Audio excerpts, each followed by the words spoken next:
नमस्कार, मैं हूं आपके साथ आलोक अपनी खास पेशकश टीवी 27 न्यूज़ के रंग दीपावली के संग। और अपनी आज की इस खास पेशकश में जब दीपावली के पर्व को लेकर के दस्तक दे चुका है और आज ये पर्व मनाया जाएगा, लेकिन इस पर्व को लेकर के तमाम सारे जो विरोधाभास थे, कुछ लोगों के मन में कौतूहल था आज या कल कि 1 नवंबर को या 31 अक्टूबर को, तो ऐसे तमाम सारे सवालों के जवाब जानने के लिए आज हम देश के जाने माने आचार्य अनुराग वाजपेयी जी के पास आए हैं, जिनसे हम बहुत सारी चीज़ों को आज दीपावली की क्या कुछ पूजन विधि है, क्या कुछ शुभ मुहूर्त है, इन तमाम सारे सवालों के जवाब जानेंगे। बहुत बहुत स्वागत है अनुराग जी आपका हमारे इस खास पेशकश में। आज दीपावली के पर्व की जब हर ओर धूम नज़र आ रही है, जब हम इस पर्व को मनाने को लेकर के, लेकिन आज या कल 31 को या 1 नवंबर को तो कौन सा ऐसा शुभ मुहूर्त है, तो आज या कल में आप सबसे पहले हमारे दर्शकों को बताइए। बहुत बहुत धन्यवाद आपका श्रीमान जी। आपके समस्त दर्शकों को मैं सर्वप्रथम दीपोत्सव की बहुत बहुत मंगल कामनाएं देता हूं। ये दीपोत्सव आपके समस्त दर्शकों के जीवन में एवं आपके जीवन में, आपके समस्त साथियों, आपके चैनल वालों के जीवन में एक नए उत्सव की भांति आए। और जैसे दीपक जलाने का ये उत्सव है दीपोत्सव, तो आपके जीवन में नए नए हर्ष उल्लास और प्रगति के दीप जलें और प्रसन्न हो आप। तो आज 31 तारीख दिन गुरुवार को हम लोग दीपोत्सव मनाएंगे। और दीपोत्सव में जैसे कि आज विभिन्न पंचांगों में भेद है, ये पंचांगों में अलग अलग मत है, लोगों ने अलग अलग मत रखा है, इसलिए थोड़ा सा द्वंद्व ये चल रहा है कि 31 को मनाएं कि 1 को मनाएं। चूँकि मनाने का एक समय निश्चित है कब हम मनाते हैं। हम लोग प्रदोष व्यापिनी अमावस्या में मनाते हैं। जब भी हम लोग मनाते हैं तो प्रदोष व्यापिनी में, तो महावीर पंचांग की अगर हम माने तो प्रदोष व्यापिनी अमावस्या आपको 31 को प्राप्त हो रही है, अर्थात आज प्राप्त हो रही है। तो हम लोग प्रदोष व्यापिनी अमावस्या में जब मनाएंगे तो वो हमें आज ही प्राप्त होगी। आज 3:11 तक चतुर्दशी, उसके उपरांत अमावस्या लग जाएगी तो हमें अमावस्या प्राप्त होगी। और पंचांगों में भेद है, इसलिए किसी किसी पंचांग में आपको यानी कल के लिए भी प्राप्त होगी। कि कल भी कुछ पंचांग ऐसा कहेंगे कि भाई सायंकाल तक अमावस्या है, जबकि पंचांगों में भेद है, क्योंकि बहुत से हमारे करण ग्रंथ हैं, जैसे सूर्य सिद्धांत, जैसे ग्रह लाघव, तो जो जिस करण ग्रंथ से सटीक तिथि निकालता है, लिखता है, उसके माध्यम से बताता है। परंतु अब विभिन्न विद्वानों को देखते हुए, अपने से श्रेष्ठ जनों को भी देखते हुए आज 31 को हम सभी लोग मना ही रहे हैं और मनाएंगे बहुत उत्सव से, बड़ी प्रसन्नता से।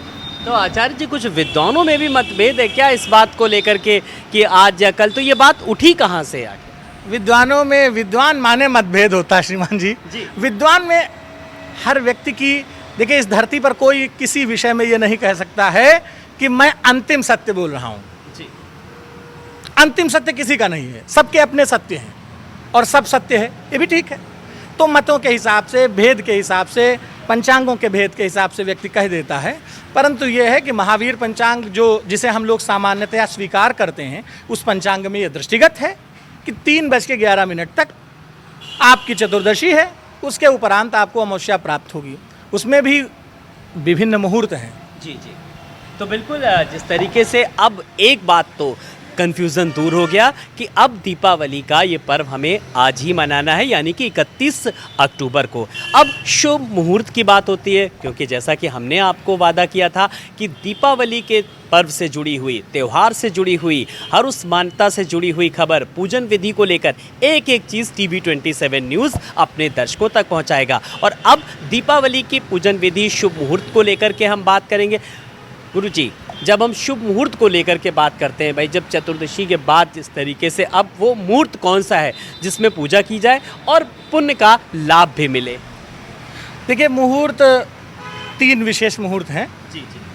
तो आप ये नोट कर बड़ी प्रसन्न। जी अवश्य 3 विशेष मुहूर्त हैं। एक तो देखिए व्यावसायिक जो प्रतिष्ठानों में पूजन होता है, लोग अपने विभिन्न प्रतिष्ठानों में पूजन करते हैं, फिर घर में पूजन करते हैं। कुबेर जी का, लक्ष्मी जी का, गणेश जी का, इन सभी का पूजन करते हैं। तो जो प्रतिष्ठानों के पूजन का मुहूर्त है वो आपका है मध्याह्न में 1:33 से 4 बजे तक। इसके बीच में आप अपने प्रतिष्ठानों में पूजन कर लें। जी। उसके पश्चात दूसरा जो मुहूर्त है, सबसे वेरी इंपॉर्टेंट, सबसे अच्छा और सर्वश्रेष्ठ मुहूर्त पंचांग के मत के अनुसार, वो ये है कि स्थिर लग्न में लोग पूजा, स्थिर लग्न में जो भी कार्य किया जाता है वो स्थिर होता है। इट मीन्स अगर आप पूजा कर रहे हैं भगवान माता लक्ष्मी की, भगवान गणेश की, कुबेर की, और स्थिर लग्न में कर रहे हैं, तो आपकी पूजा स्थिर होगी, उस पूजा से मिलने वाला परिणाम भी स्थिर होगा, उस परिणाम से आपका जीवन भी और अच्छा होगा, यानी कि लाभ ज़्यादा। हाँ जी, हाँ जी, ऐसे कह लीजिए आपकी भाषा में।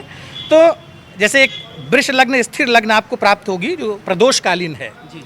वो आपको 6:11 से 8:08 तक प्राप्त होगी। इसमें आप गणेश जी का पूजन करेंगे, कुबेर जी का पूजन करेंगे और महालक्ष्मी जी का, माता लक्ष्मी जी का पूजन करेंगे। पूजन आप जान लीजिए, पूजन की तो विभिन्न विधियां हैं, वो तो खैर आपका प्रश्न नहीं है, फिर भी मैं बता देता हूँ अपने दर्शकों के लाभ के लिए। पूजन की विभिन्न विधियां हैं, परंतु पूजन करने वक्त सबसे आवश्यक यदि कोई बात है तो वह सिर्फ ये है कि जितनी देर आप पूजन कर रहे हैं, कोई पोटली बनाता है, गोमती चक्र इकट्ठा करता है, हल्दी इकट्ठा करता है, हल्दी की गांठ, पोटली धन के लिए बनाता है, पूजा करके उसके बाद मेरा धन वृद्धि को प्राप्त हो, इसके उपाय करता है। ये सब कुछ आप कीजिए, जितनी अधिक आपके पास विधि हो, ज्ञान हो, करिए, परंतु पूजा आत्मा का विषय है। मन से जुड़ के करिए, आत्मा से जुड़ के करिए। गणेश जी का मंत्र बोलिए तो गणेश जी की ओर देखिए और उन्हें फील करिए और महसूस करिए उस एनर्जी को महसूस करके, महालक्ष्मी को महसूस करके आप पूजा करिए। वस्तुतः महसूस करना ही पूजा है, बाकी तो विधि है, आप जान ही रहे हैं। तीसरा जो मुहूर्त है मैं आपको बता रहा था, वो उन लोगों के लिए है जो तंत्र सिद्धि, मेरा यह कदापि विषय नहीं, आपके प्रश्नानुसार मैं इस प्रश्न का उत्तर दे रहा हूँ। तीनों मुहूर्तों में से जो अंतिम मुहूर्त है, वो ये मुहूर्त आपको महानिशा का मुहूर्त प्राप्त होगा, जिसे कहते हैं महानिशा का मुहूर्त। मंत्र सिद्धि करने के लिए इसमें भी स्थिर लग्न आपको प्राप्त होगी। तो इसमें जो मंत्र सिद्धि करना चाहता है, जिसको अपने इष्ट के प्रति, आज उत्सव है, हम क्यों सोएं? सोने के लिए तो हमारा पूरा समय पड़ा, हम सो ही रहे हैं, पर आज उत्सव है, आज त्योहार है, हम क्यों सोएं, हम जागें। तो जागरण जैसे नहीं करते हम लोग, उनके लिए, महालक्ष्मी के लिए, कुबेर भगवान के लिए, प्रभु श्री गणेश के लिए हम जाग करके किसी मंत्र को जप रहे हैं। किसी ने गुरु मंत्र प्राप्त किया है, यदि वो इस महानिशा के समय में, जो समय है 12:39 से 2:55 रात्रि में, अर्थात 12:39 से भोर का जो 2:55 का समय, इसमें इस दौरान जो मंत्र गुरु से प्राप्त हुआ वो जप रहा है, कोई अपनी विशेष उपासना कर रहा है, इन सब उपासनाओं का उसे विशिष्ट लाभ प्राप्त होता है। निर्भर इस पर करता है कि वो कैसे कर रहा है। ये विशेष मुहूर्त उन लोगों के लिए भी। बिल्कुल, जिस तरीके से आशीष जी ने कहा कि साफ तौर पर अनुराग जी हमारे साथ हैं और उन्होंने कि आप किस मन से कर रहे हैं, आप सच्चे मन से कर रहे हैं, आपके मन में कैसी भावना है। जब हम भावना, शक्ति और संगम की बात करते हैं तो अनुराग जी, बड़ी बात यह है कि कोई ऐसा मंत्र, जब हम पूजन विधि को लेकर के बात कर रहे हैं, तमाम सारी विधियां हैं हमारी इस सनातन संस्कृति में, पूजन विधियां, लेकिन बहुत आसान सी अगर मैं बात करूं, कौन सा ऐसा मंत्र का जाप करें, क्योंकि हमारे दर्शक भी देखिए आपके साथ साथ पूजा कर रहे हैं। जी जी, विधि तो आलोक जी, विधि तो विस्तार बहुत होता है विधियों का। हाँ। अब विभिन्न प्रकार से लोग करते भी हैं। सामान्य विधि में आपको बताता हूँ, जो कि सामान्यतया लोग आराम से, आसानी से कर सकेंगे, वह विधि मैं आपके द्वारा आपके श्रोताओं तक पहुंचा रहा हूं, दर्शकों तक। सामान्य विधि यह है कि आप अपने विशिष्ट मुहूर्त में बैठिए, जो मुहूर्त आपने चुना है, तीनों मैंने बताएं, हाँ। जिसमें भी आपको अनुकूलता हो, बैठें, अपने इष्ट के सामने आचमन करें। आचमन की विधि लोग जानते हैं। अपने आप को मानसिक शुद्ध करें, आसन बिछाएं, उस पर अपना आसन लगाएं, अपनी समस्त सामग्री एकत्रित करें। भगवान गणेश जी की प्रतिमा यदि आप बाहर से ला करके, जैसा कि प्रचलन में है कि मूर्तियां ला करके उनकी पुनः स्थापना करके पूजन किया जाता है, आपके पास जो भी सामग्री उपलब्ध हो उससे गंधाक्षत पुष्प के द्वारा पूजन करें। और पूजन के पहले सबसे बड़ी बात यह है कि संकल्प अवश्य करें, जिसे लोग भूल जाते हैं मोस्टली। पूजन करते वक्त, चूंकि जिस समय हम पूजा कर रहे होते हैं उस समय विभिन्न प्रकार की शक्तियां वातावरण में होती हैं, और फिर अमावस्या तो एक ऐसी तिथि है जिस तिथि में होती ही होती हैं, आसपास होती हैं। तो उसमें क्या है कि आप जिस समय पूजन कर रहे हैं, संकल्प अवश्य करें। शुद्ध हो गए, दीपक जला लिया, दीपक जलाने के बाद आप संकल्प करें कि मैं अमुक अमुक व्यक्ति इस स्थिति में, इस उत्सव को और भगवान माता लक्ष्मी, भगवान गणेश जी, कुबेर जी आपको प्रसन्न करने हेतु ये संकल्प कर रहा हूँ, मेरा गोत्र ये है, मेरे पिता का नाम ये है। ऐसा बोलने से आप एक संकल्प की परिधि में आ जाते हैं। फिर कोई दूसरी ऊर्जा आपकी जगह पूजा नहीं कर पाएगी। अन्यथा की स्थिति में आपने संकल्प नहीं किया, आप मन से you are physically here mentally somewhere else, तो कोई और आपकी पूजा करके चला गया। सीधी सी बात है।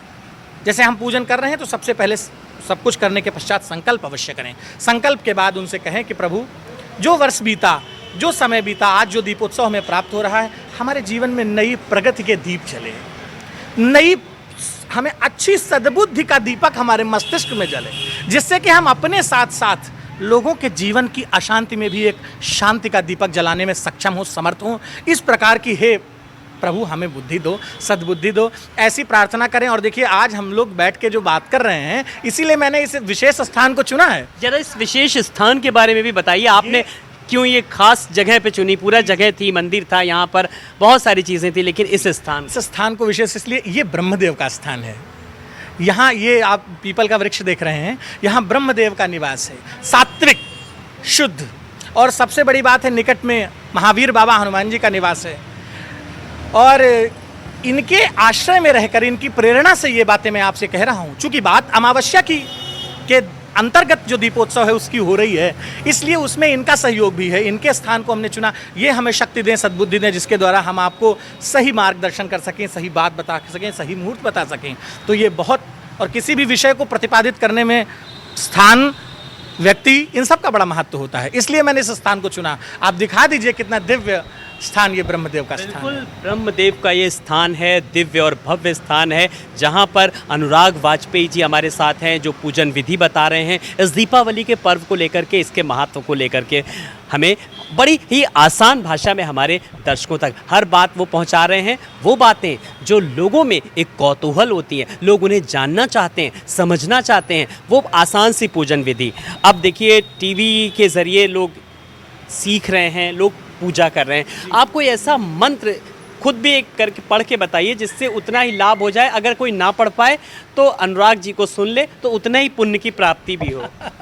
मंत्र तो श्रीमान जी आपके प्रश्न अद्भुत हैं। आप मंत्र तो विभिन्न हैं। मैं भाई गणेश जी का मंत्र है, एक सामान्य मंत्र सभी को याद, श्लोक सभी को याद। गजाननम भूतगणाधिसेवितम कपित्थ जम्बू फलचारु भक्षणम उमासुतम शोक विनाशकारकम नमामि विघ्नेश्वर पाद पंकजम। विघ्नेश्वर भगवान गणेश को प्रणाम कर लिया, महालक्ष्मी को प्रणाम कर लिया, कुबेर भगवान को प्रणाम कर लिया। सर्व मंगल मांगल्ये शिवे सर्वार्थ साधिके शरण्ये त्र्यंबिके गौरी नारायणी नमोस्तुते। ये श्लोक सरल और सहज हैं हर किसी के लिए। अब कोई करना चाहता है, जानना चाहता है, तो उसके लिए फिर बहुत सारे हैं। पढ़ने को तो आप वैदिक मंत्र पढ़ सकते हैं। नमो गणेभ्यो गणापातिभ्यो नमो नमो व्रातेभ्यो व्रातापातिभ्यो नमो नमो गृत्सेभ्यो गृत्सापातिभ्यो नमो नमो विरूपेभ्यो विश्वरूपेभ्यो नमो नमः। अम्बे अम्बिके अम्बालिके नमानयति कशन सशस्ते स्वकः सुभद्रिकां काम्पीलवासिनीं। महालक्ष्मी के लिए आप कुछ भी पढ़ सकते हैं। श्रीशारे लक्ष्मीश्चा पत्न्यां वाहो रात्रे पार्श्वे नक्षत्राणि रूपामश्विनौ व्यात्तम इखन्निखाणं मुम्मईखाण सर्वालोकमईखाण। ये भी पढ़ सकते हैं और ये भी पढ़ सकते हैं। ओम श्रीं ह्रीं श्रीं कमले कमलालये प्रसीद प्रसीद श्रीं ह्रीं श्रीं महालक्ष्मी नमः। ओम कुबेराय नमः। ऐसे मन से प्रणाम करिए। और मंत्र ना आता हो तो सरल बता देता हूँ, एकदम सरल। ओम गम गणपतये नमः, ओम एकदंताय नमः, ओम वक्रतुंडाय नमः, ओम श्री शिव सुताय नमः, ओम गौरी सुताय नमः, ओम वक्रतुंडाय नमः। ये गणेश जी का। ओम महालक्ष्मी नमः, ओम कुबेराय नमः। इससे ज़्यादा आसान, इससे ज़्यादा सहज क्या हो सकता है? तो कोई भी बोल सकता है। तो बिल्कुल इतने सहज अंदाज में अनुराग जी बता रहे हैं। अनुराग जी, आपने जो अंदाज बताया, जो आपका जो बेबाक अंदाज है, जो भक्तिमय अंदाज है, जब एक सवाल मैं आज सोच के आ रहा था कि मैं अनुराग जी से पूछूंगा, जो लोग शिफ्ट में ड्यूटी करते हैं, अपने घर नहीं जा पाए या सफ़र में हैं, उनके लिए क्या आसान सी है भाई पूजा की? वो शुभ मुहूर्त में वो जरा सा पूजन कर लें और उनको उतना ही पुण्य लाभ हो जितना कि जो विधि विधान से करते हैं। ठीक बात है जी। अब जैसे किसी को मुहूर्त के अनुरूप समय न मिल पाए, ये समस्या है। हाँ। उसकी अपनी व्यक्तिगत जीवन में परमात्मा सब जानता है। ईश्वर से कुछ छिपा नहीं है। ज्योतिष है, उसका अस्तित्व है, मुहूर्त है, उसका अस्तित्व है। परंतु यदि कहीं कोई फंस गया, नहीं कर पाया, दिन में पहुंचा, लेट पहुंचा, नहीं पहुंच पाया समय की अनुकूलता से, तो शास्त्र कहते हैं कि तदैव लगनम सुदिनं तदैव ताराबलं चन्द्रबलं तदैव विद्याबलं देवबलं तदैव लक्ष्मीपते तेऽघ्रियुगं स्मरामि। इस श्लोक का अर्थ ये है, मंत्र का अर्थ है तदैव लग्नम सुदिनम तदैव, वही क्षण शुभ है, वही लग्न शुभ है, वही उसी समय तारा ग्रहों का बल है, नक्षत्र बल है। जिस समय आपको समय मिल जाए और आप सच्चे मन से अपने प्रभु के लिए उद्यत होकर बैठ जाएं कि मैं अब आपका हूं, this is very special thing what I am going to share with you all. कि जिस समय भी आप बैठे, आप भगवान के सामने आपने ये कह दिया कि right now I have no any other work, I am fully surrender on your feet, मैं आपके श्री चरणों में समर्पित हूं, अब आपका हूं। ये बोलकर आप जिस समय मिल जाए दीपक जलाइए, पटाखे दगाइए, दीपावली मनाइए, चैनल के साथ पूजा कीजिए। और बिल्कुल हम चैनल के साथ पूजा कर रहे हैं, इसीलिए आज हमारे इस चैनल के इस खास शो में आप ख़ास तौर पर आमंत्रित हैं। हमने सुना है कि आप तमाम सारी विधाओं में बहुत पारंगत हैं, चाहे वो पूजन की विधि हो, आध्यात्म हो या फिर संगीत की ही विधा। अगर मैं जब संगीत की बात करता हूँ, संगीत वो जो दिलों की धड़कन को जन्म देता है, तो आज दीपावली के अवसर पर कुछ हो जाए, एक छोटा सा कुछ गीत संगीत जिससे ये माहौल ही पूरा सराबोर हो जाए। आप तो क्योंकि ठीक है, अच्छी बात है, ये तो प्रभु की कृपा है, जीवन ही संगीत है, संपूर्ण जीवन सुरताल में जीवन है तो जीवन जीवन है, और जीवन का सुरताल बिगड़ जाए तो जीवन का संगीत गड़बड़ा गया, श्वासों का संगीत है।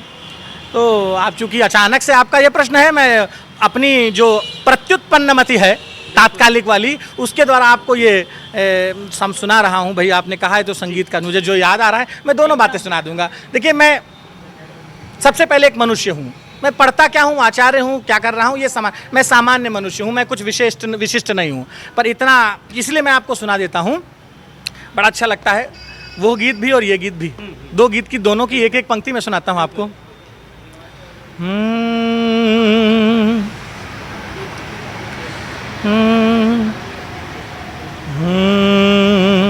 जब दीप जलेगा ना, जब शाम ढलेगा ना, जब दीप जलेगा ना, जब शाम ढलेगा ना, संकेत मिलन के भूल न जाना, मेरा प्यार ना ठुकराना,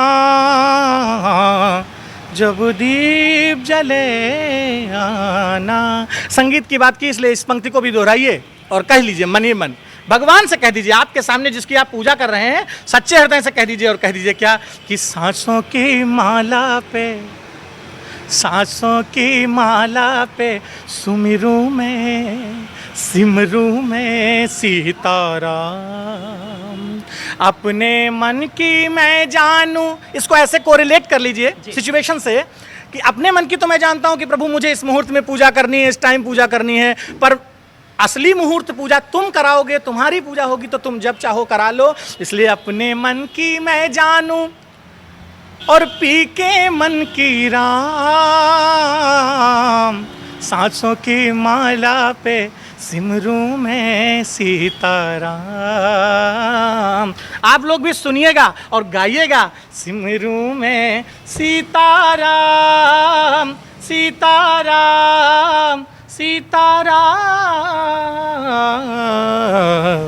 बिल्कुल, आपके भजनों से किस तरीके से जो पूरा माहौल था वो भक्तिमय हो गया, और लगातार हमारे दर्शक भी किस तरीके से इस संगीतमय प्रस्तुति से सराबोर हो रहे हैं। बात हम दीपावली पूजन को लेकर के कर रहे हैं।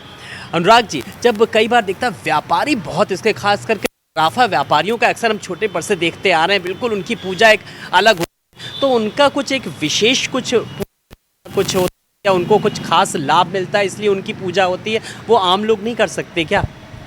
क्यों नहीं कर सकते? अब ये बात है, देखिए भाई, एक सामान्य जटिल प्रश्न है आपका। आप जटिल हैं, आपका प्रश्न भी जटिल है।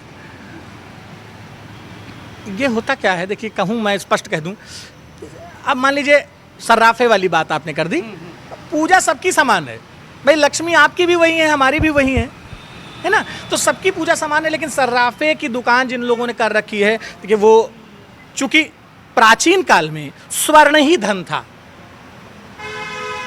प्राचीन काल में स्वर्ण ही धन था, अशर्फियां ही धन होती थीं, स्वर्ण मुद्राओं का प्रचलन था, हम लोगों ने सुन रखा, जान रखा है, रजत मुद्राओं का प्रचलन था, वही धन का एक स्रोत था।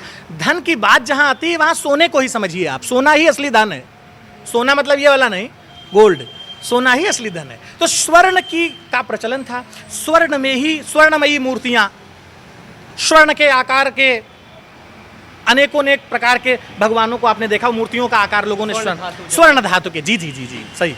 तो उन लोगों ने, चूंकि उनको महालक्ष्मी की प्राप्ति की विशेष जिज्ञासा रहती है, संभवतः हर व्यक्ति को रहती है, पर जिसको व्यापार करना है वो चाहता है कि व्यापार मीन्स आदान प्रदान लगातार चले, लगातार जितना अधिक होगा उतना अधिक व्यापार। तो व्यापारी इसलिए, व्यापारी वर्ग इसलिए, सर्राफा वर्ग इसलिए विशेष करता है कि वो भाई इसी से हमारा व्यापार है और यही प्राचीन समय में धन था, इसलिए प्रभु कृपा बनाए रखें जिससे कि हमारा व्यापार सतत चलता रहे।